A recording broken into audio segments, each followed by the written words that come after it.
китептен бир нече устаздан ижазам бар деп айтып каласыз.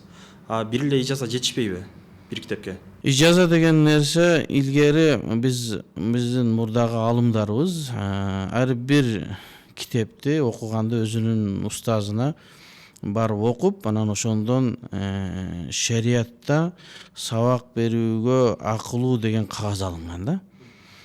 Мисалы бир китепти бир устазга барып окуйсуң, ошол китептен ошол устазда ошол китептен сабак бергенге укугу бар болуусу керек. Кандай укугу бар болуусу керек? Ал устаз ушул китепти өзүнүн устазына, ушу уруксаты бар устазынан сабак алыш керек. Ал анын устазынан сабак алган болуш керек. Ал анын устазынан сабак алып уруксат берип отуруп, ошол китептин ээсине жеткен чынжырча болуу керек. Бул ижазанын максаты эмнеде? Ижазанын максаты ошол китепти жазган адамдын китепти жазып аткандагы максаты эмнеге себептен могу сөздү колдонгон, эмне себептен башка сөздү колдонгон эмес. Бул сүйлөмдө эмнени максат кылынган, ошонун бардыгы баягы китепти жазган адамдын ою түз адамга жетиш үчүн илим алганга. Илгери ошондой болгон. Эч бир китеп болгон эмес, ал китептен ижазасы жок алым болгон эмес илгери. Биз ошо мурдагы алымдардын жолун жолдоп, ошолордой болобуз десек, алардай боло албасак дагы ошолордун жолун жолдоп, ошолорго окшошойлу деген максатта биздин устаздар ушундай талим тарбия берилген. Биз Меккеде окуганда устазыбыз Шейх Мухаммад Саид Бухари деген чоң алым устазыбыз бар эле, хадис илиминде өтө чоң алым. Анын китептери дагы хадис илиминде жана жарыкка тахкик кылып жарыкка чыгарган, тахкик деген нерсе бир кол жазманы редакциялап, элдерге түшүнбөгөн жерлерин түшүндүрүп, хадистерге баа берип, адамдарга, окурмандарга сунуш кылган китеп, кол жазмаларды. Ал кишинин китептери чындыгында дүйнө жүзүндө көп таркаган баалуу китептер. Ошол устазыбыздан окуганыбызда, андан башка бул устаз чуак ажында устазы. Ушу дайыма биздин устаздар сүйлөгөндө чуак ажыны дайыма эскерип кетебиз. Себеби андыл кишинин бул нерседе акысы бар. Ошолордун аты эскерилсе, руху сүйүнсүн, дуа кылабыз. Ошол кишилер менен биз чоң окуганбыз, ошол устаздарыбыз дагы бир да. Ошого мен устаздарым айтып атканда, чуак устазды айтпай өтүү мен үчүн да айып эсептелет да. Ал бир мактануу иретин эмес, балки ошол кишилер бизди ушул алымдарга жетелеп барган, ошол кишилер бизди ушул алымдар менен тааныштырган. Эгер чуак устаз болгондо мүмкүн биз ал устаздарды таппайт белек, мүмкүн мындай туура жолдо болбойт белек, Аллах билет, бирок ал кишинин акысы бар ушул эскерилгенге. Андан башка Шейх Тарык Сардар Али деген устазыбыз бар. Андан канча илим окуган болсок, ал дагы мына ушул жол менен келген, өзүнүн устаздарынан ижазасы бар. Мына ушул эки устаздан биз өтө көп талим тарбия алганбыз дагы, мына ошолор бизге ошондой ар бир китептен сабак берсе, ошол китебинен уруксат берген. Андан башка да устаздарыбыз бар. Саид Багдаш деген устазыбыз бар. Ал киши жазуу түрүндө ижазасын бербейт. Эми өзүнүн принципи ал. Бирөөгө ижазасын бербейт. Канча окусаң деле бербейт. Мен билгенден кимдер алды мен билбейм. Бирок ооз эки берет. Болуптур менин китептериме сабак бергенге деп уруксат берет. Берки эки устазыбыз ала кол жазмасы менен ушул кайсыл устазга барса, ошол устазынын чынжырчасы менен бизге өзүнүн кагазын берип, ал кагазыны астына мөөрүн коюп, кимдер окуду, кайсы жылдары окуду, кандай окуду, баштан аягына чейин окуду китепти, жарымына чейин окуду, бардыгын баяндап, анан түгүнө эмне кылып берген? Печатын басып, ар бир китепти бүткөндөн кийин.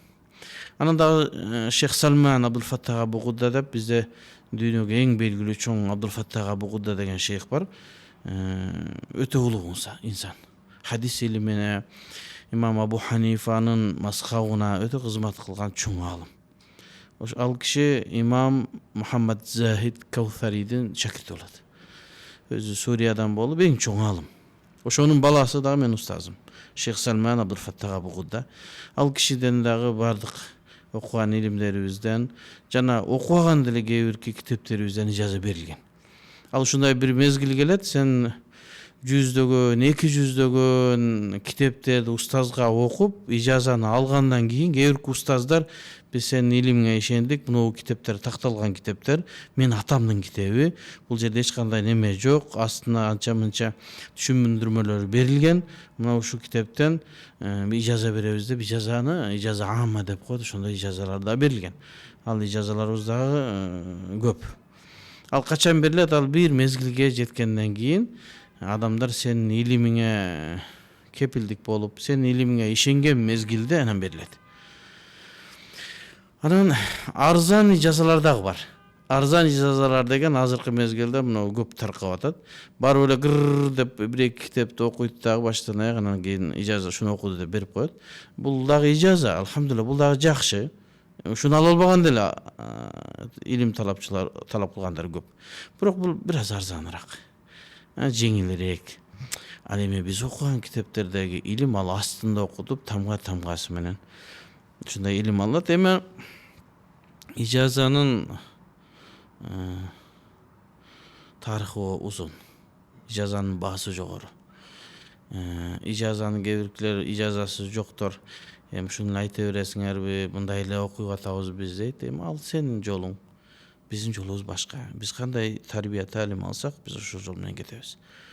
Ошо жанагы айткан Шейх Абдул-Фаттах Абу-Гудда рахматуллахи алейхинин ал-иснаду минад-дин. Чынжырча, ар бир китепке барган чынжырча, бул дин деген китеби бар. Себеби чынжырчаң болбосо диниңде тайыздык бар деген сөз да. Ошол китебинде айтылат да, ар бир илимден сенин устазыңа жеткен ижазаң болуш керек дейт. Ал тафсир илими болсун, хадис илими болсун, фиг илими болсун, акыйда илими болсун, балага илими болсун, грамматика, нахв, сарф илими болсун, акыйда илими болсун, бардык илимден устаздын ошо китептин ээсине жеткен сенин чынжырчаң болуш керек дейт. Биз ошол жолду карманганбыз. Чоак устаздын дагы жолу ошондой, илгерки алымдардын жолу дагы мына ушундай. Ошо менен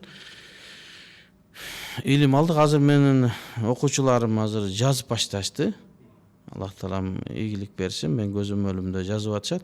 Ошо менин ижазаларымдан канча устаздан канча ижаза алганмын, кайсы илимден канча устаздан алганмын, ал баары жазылуу колубузда, документальный. Ошолорду азыр эми кээде канча устазың бар десе билбей калуу мүмкүн, ошону такташ үчүн. Анан кийин эми бул ысык жан экенбиз. Адамга качан өлүм келет белгисиз. Азыр тирүүбүз, азыр сүйлөп атабыз. Мүмкүн эртең жокпуз.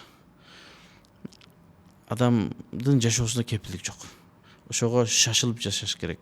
Бир нерсени кылып калайын, бир нерсени жазып калайын, бирөөнү калтырып калайын деген. Эгер мен өлүп кала турган болсом, ошол ижазалар жазылган абалда элдерге бир тарых катары жазылып калышы керек.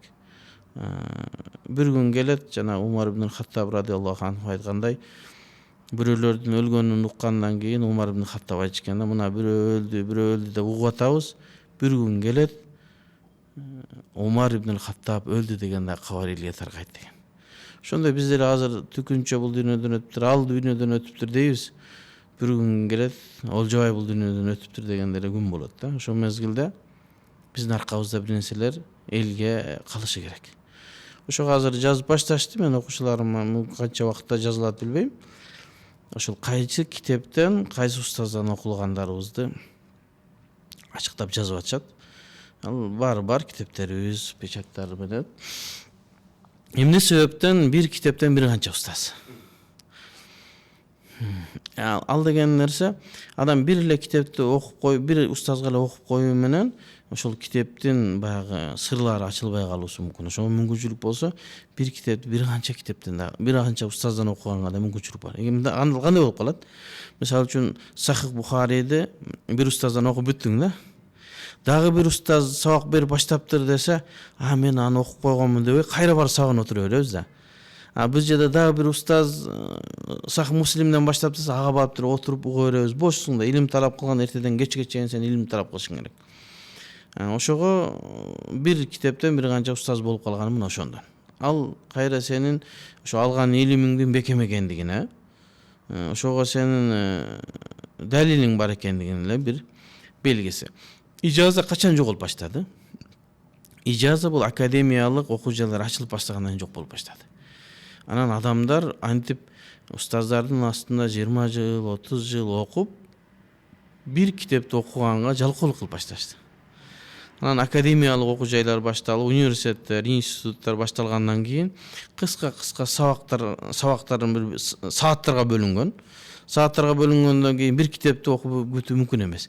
Мындан чокулап, андан чокулап, мындай отурганда анан адамдар ошол жерде анан 4 жыл окуйсуң, сага диплом берет, болду, шарияттын бакалаврын бүттүм же магистратурасын же докторантураны бүттүм деп анан академиялык окуу жайда анан кийин дипломго өтүп кетишти. Дипломго өткөндөн кийин ижазага көңүл бурулбай барып, анан кээ бирде устаздар дагы баягы университеттен илим алгандар кайра устаз болуп калат да. Аларда дагы ижаза жок, анан алар дагы китепти алып эле сабак берип, анан ошондон бизде дин илимдеги алешемдик башталды да. Бир китепти адамдар бир устаздан окубастан туруп, өзү араб тилине таянып окуйт. Бул өтө коркунучтуу илим да. Ошого Абу Хайян Андалуси деген чоң аалымдын бир ше'рин дайым айтып жүрөбүз да. Yazunul gumru bi annal kutuba tahdi akha fahmin li idrakil fahimi wa ma yadril jahulu bi anna fiha غوامض حيرت عقل الفهيم إذا رمت إلى العلوم بدون شيخ ضللت عن الطريق المستقيم. Kitepte эгерде мунун баарын шарттап отурушун кереги жок. Эгерде кээ бир адамдар ойлойт дейт, мен арабчаны билсем эле китепти окуп түшүнө берем деп ойлойт дейт да. Ал илими аз, жанагы тажрыйбасы жок адам билбейт дейт, ал китепте кандай татаал нерселер бар, аалымдар чече албаган. Аалымдар чече албай ушул сөздөн эмнени максат кылды экен деп чече албаган сөздөр бар дейт. Бунун аркасында эмнелер катылган. Анан кийин эгерде ушинтип устаздан эмес, китептен илим ала бере турган болсоң, анда туура жолдон адашасың деген ошол бекеринен жазылган эмес ошол ше'рдагычы. Демек сен эгер илимди китептен ала турган болсоң, анда сенин туураңан туура эмесиң көп болот. Ошого бизде мындай эрежелер бар. Бир китепти окуганда бардык устаздын айткан нерсеси эсиңде калуусу кыйын да. Анан ошол китепти өзүнүн жан шакирти чечмелеген китептер бар. Мисалы үчүн имам Кудурийдин Мухтасарлы Кудурий деген аябай сонун китеби бар да. Ошону устаздардан окуганбыз. Эми баягы устаздардын баардыгы айткан сөзү эсиңде калбайт да, көбүнчөсү калат, бирок анан дагы китептерди сатып алганыбызда максат ошо да. Анан анын имам Акта деген шакирти бар. Кудурийге устазынын китебин шакирти чечмелеген. Ал ошол устаздан эмнени уккан болсо ошону чечмелеген да. Анан ошого бир сыйра кайтасың, шарттарга кайтып, анан баягы илимиңди толуктап окуп атканыңда устазыңдан окуган илимдериң эсиңе келет. Мына ошентип анан китеп пайдаланат. Устаздан окугандан кийин анан китептер менен пайдаланат. Ушул жетиштүү го дейм ижаза боюнча.